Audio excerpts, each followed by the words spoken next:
আসসালামু আলাইকুম ওরহমতুল্লাহি ওবরকাতুহ। নাহমাদুহু ওয়া নুসাল্লি আলা রাসূলিহিল করিম, আম্মা বা'দ। আজকে মুয়াজ্জিন সম্পর্কে কিছু গুরুত্বপূর্ণ কথা আলোচনা করব এবং তার কি ফজিলত রয়েছে। মুয়াজ্জিন বলা হয় যে ব্যক্তি নামাজের জন্য আজান দেয় তাকে বলা হয় মুয়াজ্জিন। উমর বিন আব্দুল আজিজ রাহিমাহুমুল্লাহ তিনি তার মুয়াজ্জিনকে ডেকে বলেন যে তুমি সাধারণভাবে আজান দাও, নচেত আমার হতে দূরে সরে যাও। এই উক্তি হচ্ছে সহিহ বুখারী কিতাবুল আজান হাদিস নম্বর 609 এর আগে রয়েছে, অর্থাৎ উমর বিন আব্দুল আজিজের এটা আসার রয়েছে। এই আসার থেকে বোঝা যায় যে আজান কোনো গান বাজনার সুরে আজান দেওয়া যাবে না, সাধারণভাবে আজান দিতে হবে।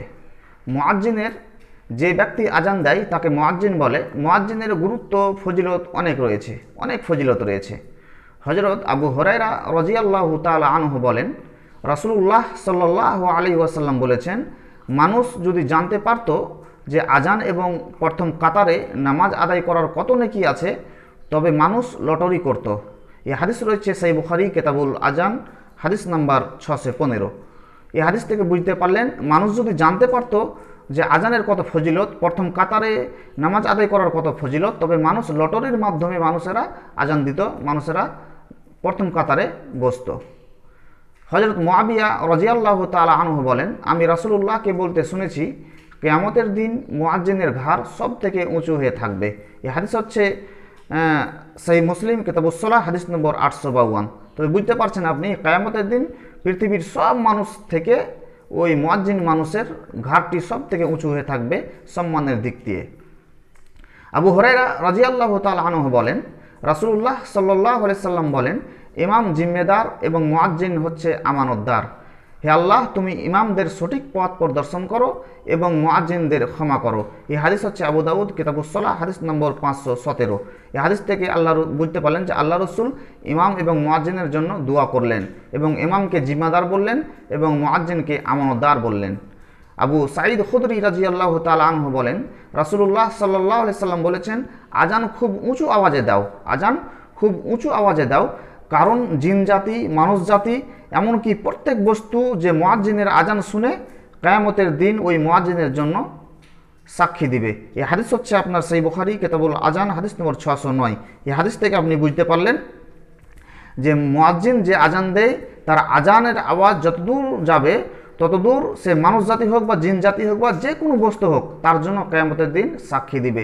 এমনকি সহিহ ইবনে খুজাইমার মধ্যে রয়েছে, এমনকি ইট পাথর প্রত্যেক শুকনো এবং ভিজা বস্তু সব সেই মুয়াজ্জিনের জন্য সাক্ষী দিবে। মুয়াজ্জিনের আজানের পর যত মানুষ সেই মসজিদে নামাজ আদায় করবে সবার সমান মুয়াজ্জিন নেকি পান, সবার সমান মুয়াজ্জিন নেকি পেয়ে যান। এই হাদিস হচ্ছে আপনার সুনানে নাসাই কিতাবুল আজান হাদিস নম্বর 647 সহিহ হাদিস রয়েছে। তবে এই কয়েকটি হাদিসে আপনি বুঝতে পারলেন যে মুয়াজ্জিনের কি ফজিলত রয়েছে, আজান দিয়ে তার কি ফজিলত রয়েছে। এ সম্পর্কে আরেকটি হাদিস শুনেন। আব্দুল্লাহ বিন উমর রাদিয়াল্লাহু তাআলা আনহু বলেন যে রাসূলুল্লাহ সাল্লাল্লাহু আলাইহি সাল্লাম বলেছেন, যে ব্যক্তি 12 বছর আজান দেবে তার জন্য জান্নাত ওয়াজিব হয়ে যায়, তার জন্য জান্নাত ওয়াজিব হয়ে যায় যে ব্যক্তি 12 বছর আজান দেবে। প্রত্যেক দিনের আজানে 60 নেকি এবং প্রত্যেক একামতে 30 নেকি দেওয়া হয়, প্রত্যেক একামতে 30 নেকি দেওয়া হয়। এই হাদিস রয়েছে ইবনে মাজাহ কিতাবুস সালাহ হাদিস নম্বর 728। এই হাদিসের উপরে কিছু কালাম রয়েছে, কেউ এই হাদিসকে সহিহ বলেছেন, কেউ হাদিসকে জাইফ বলেছেন।